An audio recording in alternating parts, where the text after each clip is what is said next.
Good morning friends. आज हम सब यहाँ पे एकत्रित हुए हैं एबीसी एग्रो क्लासेस के ऑनलाइन प्लेटफॉर्म के ऊपर। जब हम बात करते हैं केमिस्ट्री की तो आप सबको ध्यान होगा केमिस्ट्री का सबसे इंपॉर्टेंट टॉपिक जो होता है वो सबसे इंपॉर्टेंट टॉपिक होता है परमाणु।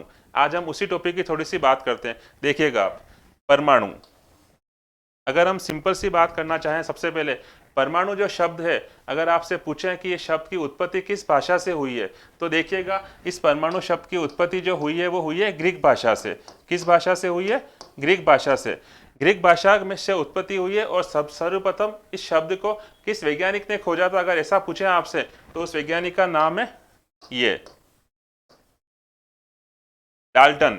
तो परमाणु, अगर हम परमाणु की बात करें, परमाणु शब्द की उत्पत्ति किस भाषा से हुई है, तो आपका आंसर होगा ग्रीक भाषा से हुई है। और इसका किसने ओरिजिन किया था, किस लैंग्वेज से हुआ था, कहां से किया था? डाल्टन नामक वैज्ञानिक ने किया था। अब हम इसकी परिभाषा के ऊपर चलते हैं कि परमाणु एक्चुअली होता क्या है। तो देखिएगा, किसी तत्व का सूक्ष्मतम कण, ये बहुत इंपॉर्टेंट वर्ड है, इसको हम बोलते हैं सूक्ष्मतम कण, जो अविभाज्य हो।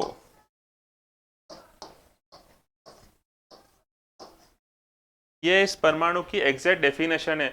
परमाणु किसी भी तत्व का वो सूक्ष्मतम कण होता है जो आगे क्या होता है? इनडिविजिबल होता है, आगे टूटता नहीं है, उसको हम बोलते हैं परमाणु। देखिएगा, परमाणु, तो ये इसकी एग्जैक्ट परिभाषा हुई, किसी तत्व का सूक्ष्मतम कण जो अविभाजित होता है उसे हम बोलते हैं परमाणु, जिसकी उत्पत्ति किस भाषा से हुई है? ग्रीक भाषा से हुई है। और इसका किसने इन्वेंट किया था? डाल्टन नामक वैज्ञानिक ने इसको इन्वेंट किया था। हम एग्जाम्पल बोलना चाहें, एक सिंपल सा वर्ड अगर लिखा एच, एक सिंपल सा वर्ड लिखा Cl, एक वर्ड लिखा Br, एक वर्ड लिखा I, तो ये सारे जो एलिमेंट लिखे हुए हैं वो सब सिंगल सिंगल लिखे हुए हैं। सिंगल का मतलब क्या हुआ? परमाणु। तो जब भी तत्व ऐसे अकेला लिखा हुआ है, इसका मतलब वो किसका एग्जाम्पल हो गया? वो एग्जाम्पल हो गया परमाणु का। अब देखिए, परमाणु के आगे अगर हम बात करें, अगर आप इस चीज को देखें, H2, Cl2, Br2, इन दोनों का डिफरेंस देखने की ट्राई कीजिएगा। यहाँ पे सारे तत्व जो लिखे हुए हैं वो अकेले अकेले लिखे हुए हैं, सिंगल सिंगल लिखे हुए हैं। सिंगल सिंगल का मतलब क्या हुआ? वो सब किसके उदाहरण हो गए? परमाणु के। लेकिन परमाणुओं से जस्ट ऊपर एक वर्ड आता है, वो उस वर्ड को हम बोलते हैं अणु। अणु का जो मतलब होता है, वो अणु का निर्माण होता है परमाणुओं के संयोग से। परमाणुओं के संयोग का मतलब एक अगर सिंगल लिखा हुआ है तो वो किसका एग्जाम्पल हो गया? परमाणु का। लेकिन जब आप यहाँ देखते हो, यहाँ पे H2 लिखा हुआ है, Cl2 लिखा हुआ है, Br2 लिखा हुआ है, इट मीन्स इसमें दो हाइड्रोजन है, दो Cl है, दो Br है। इसका मतलब इसमें संयोग हुआ। संयोग हुआ का मतलब हुआ वो परमाणु के संयोग से किसका निर्माण हुआ? अणु का निर्माण हुआ। तो कभी भी आप जब आवर्त सारणी देखते हैं, आवर्त सारणी में आपको हमेशा हर तत्व अकेला लिखा हुआ दिखता है। अकेला लिखा हुआ लिखने का मतलब वो सब क्या हो गए?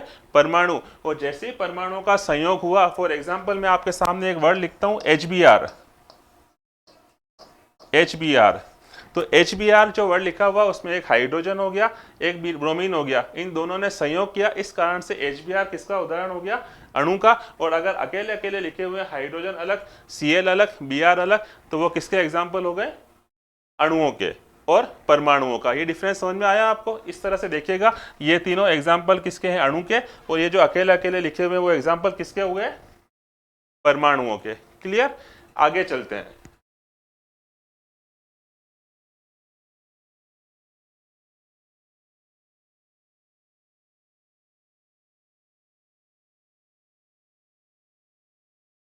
अब देखिएगा, जब हम आगे बात करते हैं, बहुत सिंपल सा क्वेश्चन है, परमाणु के भाग।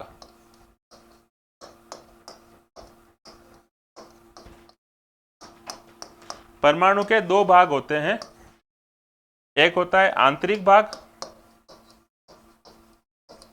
एक भाग होता है बाह्य भाग। परमाणु के दो भाग होते हैं, बाह्य भाग और आंतरिक भाग। उससे पहले आपको ये चीज पता होगी, परमाणु के जो मूलभूत कण होते हैं वो हमेशा तीन ही होते हैं, वो आप जानते हो। वो तीन भाग होते हैं, प्रोटॉन, न्यूट्रॉन और तीसरा भाग होता है इलेक्ट्रॉन। प्रोटॉन, न्यूट्रॉन और इलेक्ट्रॉन। अब क्वेश्चन ये आता है कि जब ये परमाणु के तीन मूलभूत भाग तीन है, प्रोटॉन, न्यूट्रॉन और इलेक्ट्रॉन, तो उसमें से बाह्य भाग कौन सा हुआ और आंतरिक भाग कौन सा हुआ? तो देखिएगा, परमाणु का संरचना कभी आपने ऐसा देखा हो, इस तरह से होती है।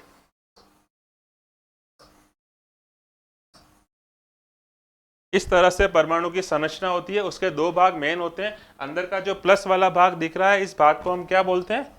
नाभिक। नाभिक, ठीक है। और बाहर जो कक्षाएं दिख रही हैं आपको, ये जो सर्कल दिख रहे हैं, इन सर्कल को अलग अलग नाम दिए गए हैं, के, एल, एम, इस तरह से होती, इनको बोलते हैं कक्षाएं। तो हम जो बात कर रहे हैं कि परमाणु के दो भाग होते हैं, एक बाह्य भाग होता है, एक आंतरिक भाग होता है। बाह्य भाग का मैंने आपको बताया क्या कहा जाता है? कक्षाएं कहा जाता है। और आंतरिक भाग जो होता है, इसको आपने अभी नाम क्या बोला? नाभिक। परमाणु के दो भाग होते हैं, एक बाह्य भाग, एक आंतरिक भाग। बाह्य भाग को हम क्या बोलते हैं? कक्षाएं, जिसमें कौन घूमता है? इलेक्ट्रॉन घूमता है। और आंतरिक जो भाग होता है, उसमें दो पार्टिकल मेन होते हैं, प्रोटॉन और न्यूट्रॉन। तो देखिए, ये जो तीन भाग लिखे हुए हैं, उसमें से प्रोटॉन और न्यूट्रॉन,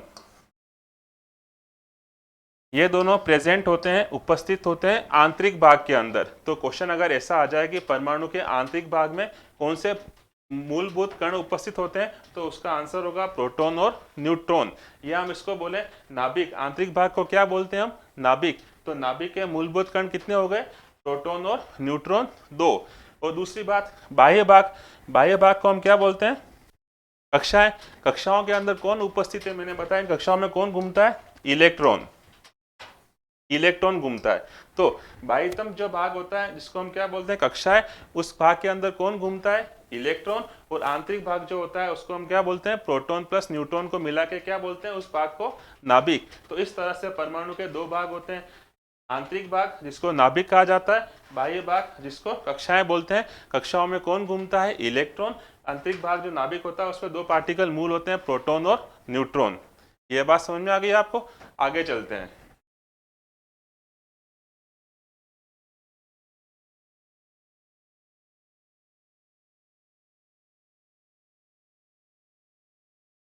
एक बहुत इंपॉर्टेंट प्रश्न यहां बनता है कि सामान्य रूप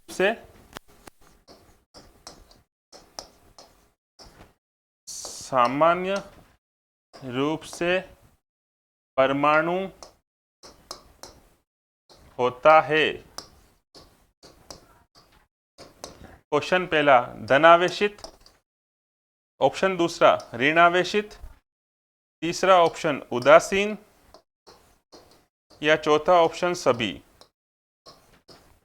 सामान्य रूप से जो परमाणु होता है, उसकी प्रवृत्ति क्या होती है? इन जनरल वो होता कैसा है?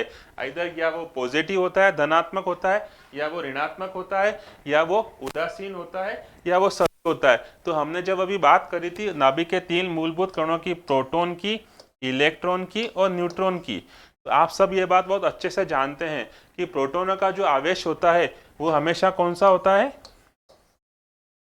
पॉजिटिव होता है। इलेक्ट्रॉनों का जो आवेश होता है, वो हमेशा कौन सा होता है? नेगेटिव होता है। और न्यूट्रॉन न्यूट्रॉन एक ऐसा पार्टिकल है जिसका कोई चार्ज नहीं होता, इसलिए उसको जीरो बोलते हैं, निरावेशित। कोई आवेश इस पे नहीं होता है। तो नाभिक के जो मूलभूत कण हैं दो, प्रोटॉन और न्यूट्रॉन, इनकी अगर हम बात करें तो हम देखते हैं इसमें प्रोटॉनों के ऊपर चार्ज कौन सा होता है? धनावेशित। न्यूट्रॉनों पे कोई चार्ज होता ही नहीं है। और इलेक्ट्रॉनों का जो आवेश होता है, वो होता है नेगेटिव। अब सामान्य रूप से जो परमाणु होता है, उसकी नेचर कैसी होती है? धनावेशित, ऋणावेशित, उदासीन या सभी। तो अब हम इस क्वेश्चन को देखना चाहें तो नाभिक के अंदर भाग तो दोनों होते हैं, धनावेश भी होता है और ऋणावेश भी होता है। तो आप उसका आवेश क्या बताओगे? तो देखिए, आपने जब आवर्त सारणी कभी देखी होगी, उसमें किसी भी एलिमेंट के ऊपर S block, P block, D block, F block, किसी भी एलिमेंट के ऊपर कभी भी आपको न तो प्लस मिलेगा न माइनस मिलेगा। इसका मतलब क्या हुआ? इसका मतलब ये हुआ कि सामान्य रूप से परमाणु की जो प्रवृत्ति होती है, वो हमेशा कैसी होती है? उदासीन होती है। और उदासीन कब होगी? उदासीन तब होगी जब उसमें धनावेश वाला भाग और ऋणावेश वाला भाग दोनों क्या होंगे? एक दूसरे के बराबर होंगे, इक्वल होंगे। इसका मतलब ये हुआ अगर किसी नाभिक के अंदर सामान्य परिस्थिति में किसी प्रोटॉन के अंदर या किसी परमाणु के अंदर सामान्य परिस्थिति में 11 प्रोटॉन हैं, तो नेचुरल कंडीशन में उसके अंदर इलेक्ट्रॉन भी कितने होंगे? 11। इस कारण से सामान्य रूप से जो परमाणु की प्रवृत्ति होती है वो हमेशा कैसी होती है? उदासीन होती है। ये बहुत इंपॉर्टेंट क्वेश्चन है, आपको पता होना चाहिए। दूसरी बात, अगर आपको ये क्वेश्चन पूछे नाभिक, सामान्य रूप से नाभिक, अगर आपको एक इस पूरे क्वेश्चन में एक स्टेटमेंट वर्ड चेंज किया, परमाणु लिखा था तो आपका आंसर था उदासीन, लेकिन अगर आपको ऐसा पूछे कि सामान्य रूप से नाभिक कैसा होगा, तो नाभिक का क्या आंसर आएगा? तो देखिए, नाभिक की हमने जब बात करी तो नाभिक के दो इंपॉर्टेंट कण कौन कौन से होते हैं? नाभिक में प्रोटॉन भी होता है और न्यूट्रॉन भी होता है। लेकिन आप जानते हैं कि नाभिक के जो दो कण है, प्रोटॉन और न्यूट्रॉन, उसमें से प्रोटॉनों का चार्ज क्या होता है? हमेशा पॉजिटिव, और न्यूट्रॉनों पे कोई चार्ज नहीं होता है। तो अगर मैं इसको ऐसे बोलता हूं, आप किसी 11 प्रोटॉन के अंदर न्यूट्रॉन के 0 जोड़ भी दोगे तो आंसर तो प्रोटॉन वाला ही आएगा। इसका मतलब हुआ अगर आपको क्वेश्चन पूछे कि सामान्य रूप से नाभिक क्या होता है, धनावेशित, ऋणावेशित, उदासीन या सभी, तो उस परिस्थिति में आपका नाभिक नाम देखते ही आपको आंसर लगाना है नाभिक हमेशा धनावेशित होता है, परमाणु हमेशा उदासीन होता है। क्योंकि नाभिक के मूलभूत कणों की बात कर रहे हैं तो नाभिक के मूलभूत कणों में इलेक्ट्रॉन तो आते ही नहीं है, इलेक्ट्रॉन तो बाहर कक्षाओं में घूमते हैं। इस कारण से उसके आवेश को हम इसमें शामिल नहीं करेंगे। तो इसमें दो ही चार्ज हुए, एक तो पॉजिटिव और एक न्यूट्रल, उदासीन और धनात्मक। इस कारण से हमेशा याद रखिएगा नाभिक का जो आवेश होता है वो क्या होता है? धनावेशित होता है। और परमाणु का जब पूछेंगे तो उसका आवेश क्या होगा? हमेशा उदासीन। ये बात समझ में आ गई आपको? आगे चलते हैं।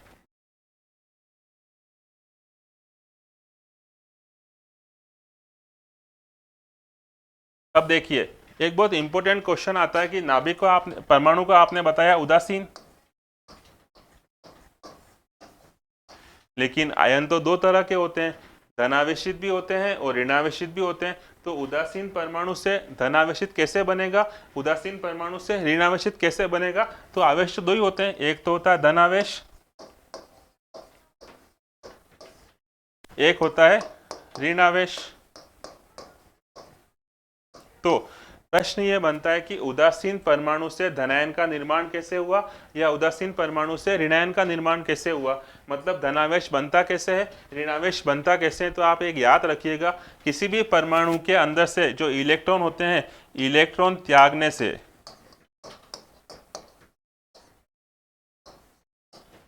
इलेक्ट्रॉन त्यागने से धनावेश का निर्माण होता है और इलेक्ट्रॉन ग्रहण करने से,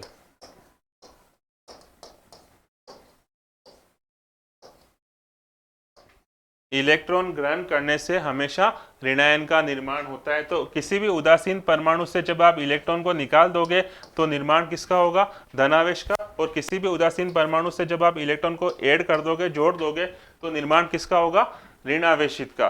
तो धनावेशित, उदासीन और ऋणावेशित। उदासीन से इलेक्ट्रॉन को निकालने पर किसका निर्माण हुआ? धनावेश का। और उदासीन में इलेक्ट्रॉन को जोड़ने पर किसका निर्माण हुआ? ऋणावेश का। तो अगर आपने कभी एग्जांपल देखा होगा Na+, ऋणावेशित का एग्जांपल बताऊं तो Cl-, Na+ का मतलब हुआ, प्लस का मतलब होता है इलेक्ट्रॉन को त्यागना और माइनस का मतलब होता है इलेक्ट्रॉन को ग्रहण करना। तो जैसे ही आपको यहाँ प्लस दिखा, ये कौन सा चार्ज हो गया? धनावेशित। और जैसे ही यहाँ माइनस दिखा, वो कौन सा आवेश हो गया? ऋणावेशित। अब एग्जाम में जब क्वेश्चन आता है वो इस तरह से आता है कि फॉर एग्जाम्पल मैंने एक स्टेटमेंट लिखा, A+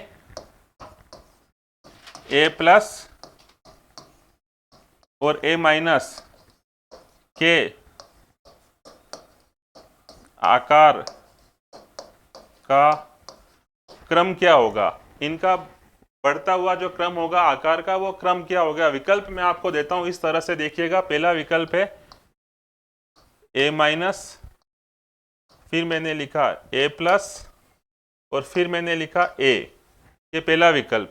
दूसरा विकल्प देखिएगा A-, उसके बाद ए, उसके बाद ए प्लस।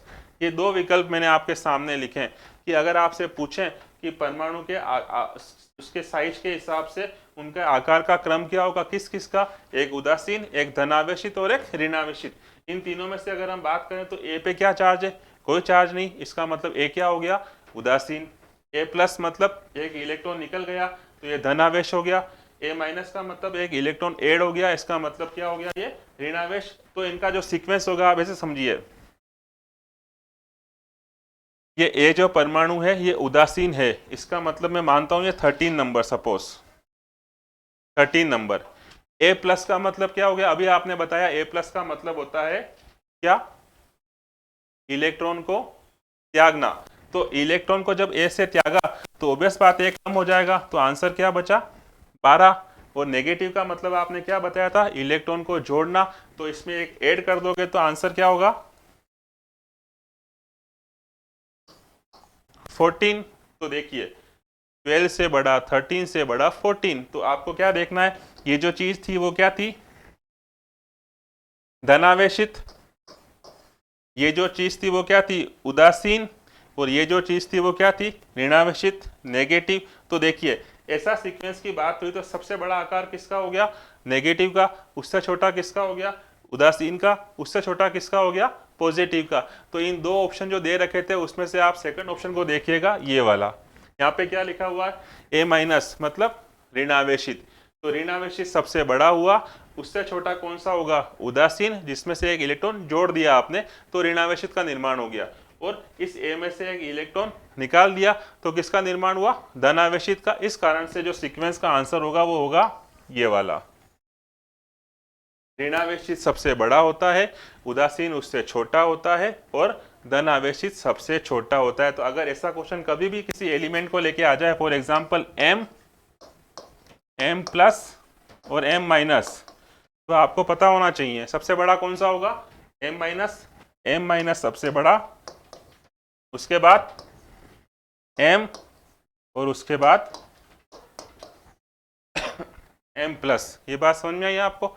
ये चीज थी उदासीन के बारे में, धनावेशित के बारे में और ऋणावेशित के बारे में कि धनावेश का निर्माण कैसे होता है, इलेक्ट्रॉन को त्यागने से, और ऋणावेशित का निर्माण कैसे होता है, इलेक्ट्रॉन को ग्रहण करने से। यहाँ तक बात समझ में आई आपको, आगे चलते हैं।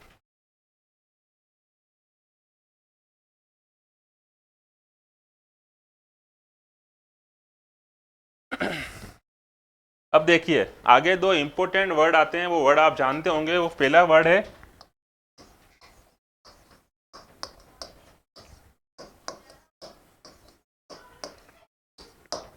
परमाणु क्रमांक, और दूसरा वर्ड है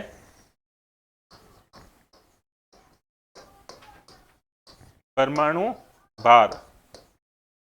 सबसे पहले परमाणु क्रमांक जो है इसको व्यक्त किससे करते हैं, जैसे अपन सेंटीमीटर को सीएम लिखते हैं, किलोमीटर को केएम लिखते हैं, उसी तरह से परमाणु क्रमांक को हम व्यक्त करते हैं जेड से।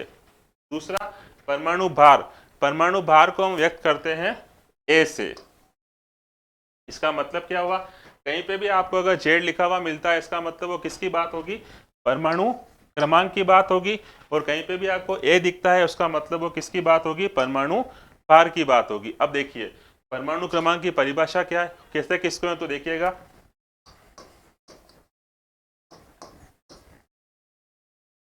किसी तत्व के नाभिक में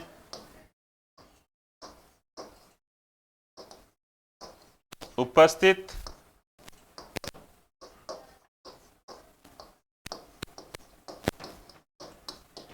किसी तत्व के नाभिक में उपस्थित प्रोटॉनों की संख्या को ही परमाणु क्रमांक कहा जाता है। बहुत सिंपल सी बात आपको याद क्या रखनी है, प्रोटॉन।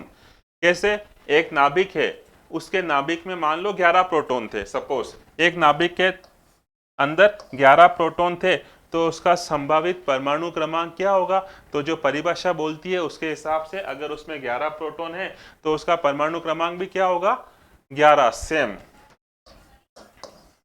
तो आपको याद ये रखना है कि परमाणु क्रमांक जिसको हम जेड बोलते हैं उसका एग्जैक्ट मतलब क्या हुआ, नाभिक में जितने प्रोटॉन चाहे 11 हो तो 11, 17 हैं तो 17, 11, 21, 22, 25 जो भी हैं वो सब अगर उसमें प्रोटॉन प्रेजेंट है तो वो का वही उसका क्या हो जाएगा, परमाणु क्रमांक, जिसको हम क्या बोलते हैं, जेड। ये बात समझ में आ गई आपको? ठीक है। अब देखिएगा दूसरा, परमाणु भार। परमाणु भार का सीधा सा संबंध नाभिक से है। नाभिक के अंदर दो मूलभूत कण होते हैं, प्रोटॉन प्लस न्यूट्रॉन। आपको ये याद रखना है कि नाभिक में जितने भी कण उपस्थित हैं वो दो ही तो होते हैं, प्रोटॉन और न्यूट्रॉन। इलेक्ट्रॉन तो बाहर घूमते हैं, तो प्रोटॉन और न्यूट्रॉनों का जो योग है उस योग को हम क्या बोलेंगे, परमाणु भार बोलेंगे। तो याद रखिएगा, परमाणु क्रमांक का मतलब होता है जेड और परमाणु भार का मतलब होता है ए। परमाणु क्रमांक किसी भी तत्व के नाभिक में उपस्थित प्रोटॉन, और परमाणु भार का मतलब होता है किसी भी तत्व के नाभिक में जो दो पार्टिकल उपस्थित हैं, प्रोटॉन और न्यूट्रॉन, उन दोनों के योग को हम क्या बोलते हैं, परमाणु भार। इसको कभी कभी हम मास नंबर भी बोलते हैं। मास का मतलब होता है द्रव्यमान संख्या। तो अगर मास लिखा है तो भी परमाणु भार का मतलब है, ए लिखा है तो भी परमाणु भार है। इस तरह से दो शब्द समझ में आया आपके सामने, जेड और दूसरा है ए। अब देखिएगा, परमाणु क्रमांक का मतलब हो गया जेड, परमाणु भार का मतलब हो गया ए का मतलब हो गया P plus N. P plus N मतलब नाभिक में जितने प्रोटॉन है और जितने न्यूट्रॉन है उनको मिला के हम क्या बोलेंगे, परमाणु भार। और नाभिक में जितने उपस्थित प्रोटॉन है, केवल प्रोटॉन, तो हम बोलेंगे परमाणु क्रमांक, जिसको हम व्यक्त करते हैं जेड से और इसको व्यक्त करते हैं हम ए से या एम से। क्लियर? अब देखिएगा,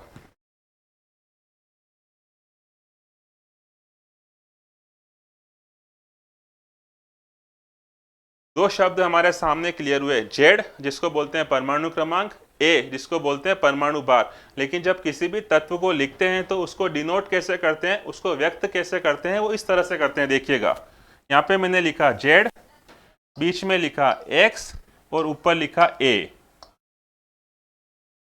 जेड, एक्स और ए, इसमें से दो शब्द आपने जस्ट अभी पढ़े हैं।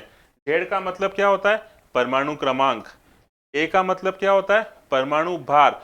एक्स का मतलब है कोई सा भी तत्व, चाहे वो ए हो, चाहे बी हो, चाहे हाइड्रोजन हो, क्लोरीन हो, ब्रोमीन हो, कोई सा भी हो, जो भी तत्व होगा वो यहाँ पे आएगा। उसका यहाँ पे जो लिखा होगा वो उसका परमाणु क्रमांक होगा, और जो ऊपर लिखा है वो उसका परमाणु भार होगा। कैसे, देखिएगा,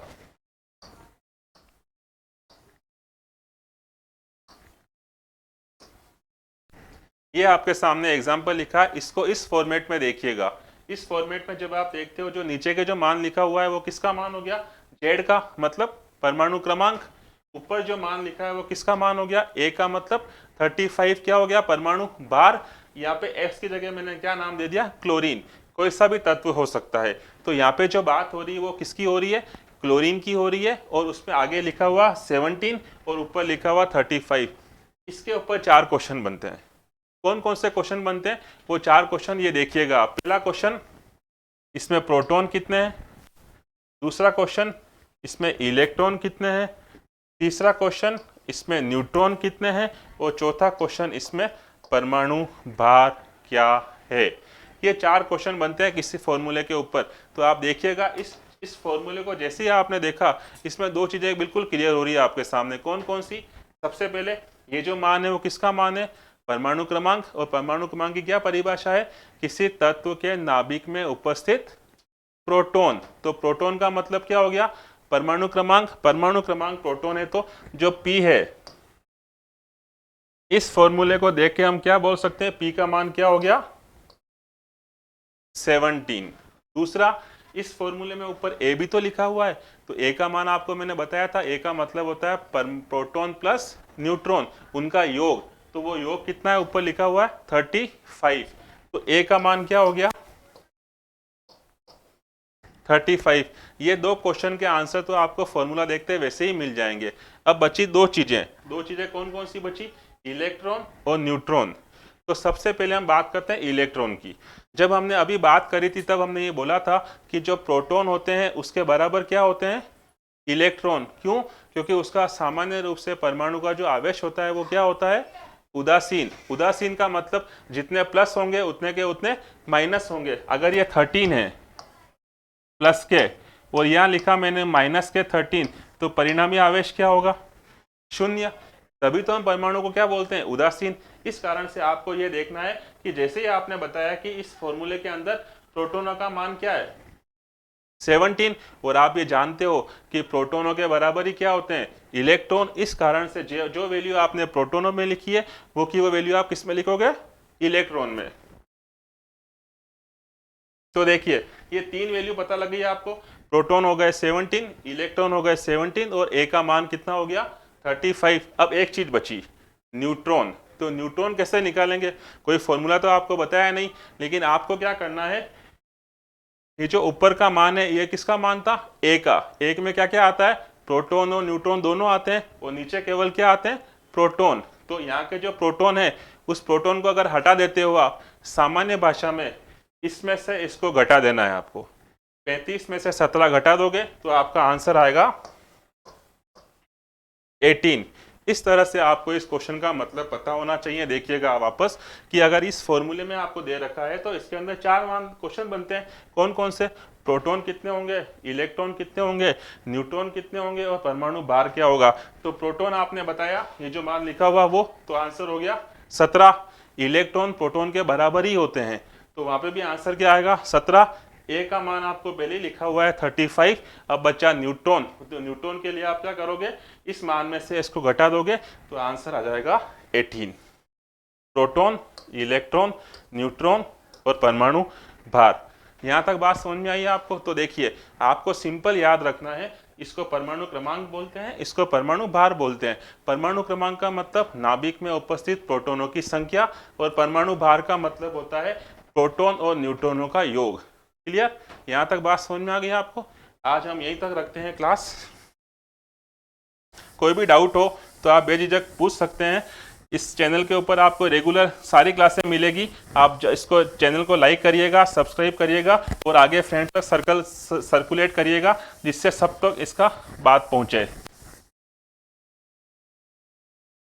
कमेंट में कमेंट करके जरूर बताइएगा कि आपको क्लास कैसी लगी, और इसी आशा के साथ आप एबीसी एग्रो क्लासेस के ऑनलाइन चैनल को जुड़िए, उसको लाइक करिए, सब्सक्राइब करिए, जिससे आपको सारी इन्फॉर्मेशन अप टू डेट होती रहे।